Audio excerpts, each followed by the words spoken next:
تازه خبر افغانستان څخه څنګه سوریه جوړیږي. ترکیه د اصل لپاره د افغانستان جګړې ته قراردادیان رالیږي. تازه څه پیښ شوي دي جزئیات ویډیو کې وګورئ او چینل سبسکرایب کړئ. السلام علیکم لیدونکو، ستړي مشئ. په افغانستان کې حالت اوس هم د اندېښنې وړ دی چې دلته بهرني وسلوال بهرني ځواکونه او جنگي ډلې شتون لري. اوس له افغانستان څخه سوریه جوړیږي. د جګړې مطالعاتي مرکز د افغانستان د حالاتو په هکله یو اوږد مطلب خپور کړی او پکې د ترکیې له لوري د حامد کرزي نړیوال هوایي ډګر د مسؤلیت اخیستلو په هکله معلومات خپاره کړي دي.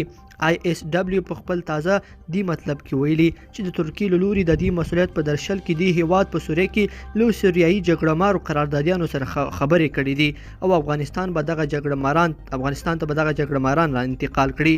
جزئیات وایي چې په لومړۍ جوپه کې به 2000 دا قراردادي جنګیالي افغانستان ته راشي او د ترکیې ماموریت به دلته هم د لیبیا او سوریې غوندې وي.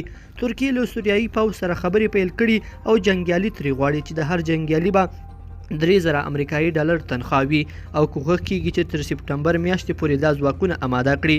د ترکیې له لوري د کابل هوایي ډګر د مسؤلیت اخیستلو په هکله طالبانو لا وړاندې خبر ورکړی دی او د دې پریکړې مخالفت یې کړی دی او دا کار اشغال بللی.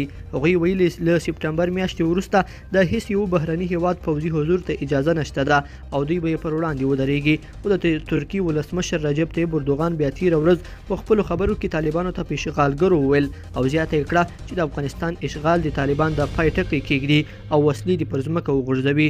نن هم په همدې اړه د ترکیې ولسمشر رجب طیب اردوغان په خپلو تازه څرګندونو کې ویلي چې که طالبان له امریکا سره خبرې کوي باید له ترکیې سره هم خبرې وکړي.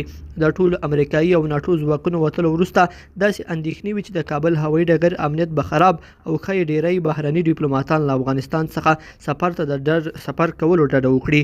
خو که ترکیه د کابل هوایي ډګر مسؤلیت پر غاړه واخلي نو بیا به بهرانیان بیرته ډاډمن کېدلی شي. لیدونکو په دې هیله چې دا مطلب به مو تر پایه لیدلی وي. که مو دغه ویډیو خوښه شوې ویډیو لایک کړئ، د سره او چینل سبسکرایب کړئ. تر بیا ښه وخت.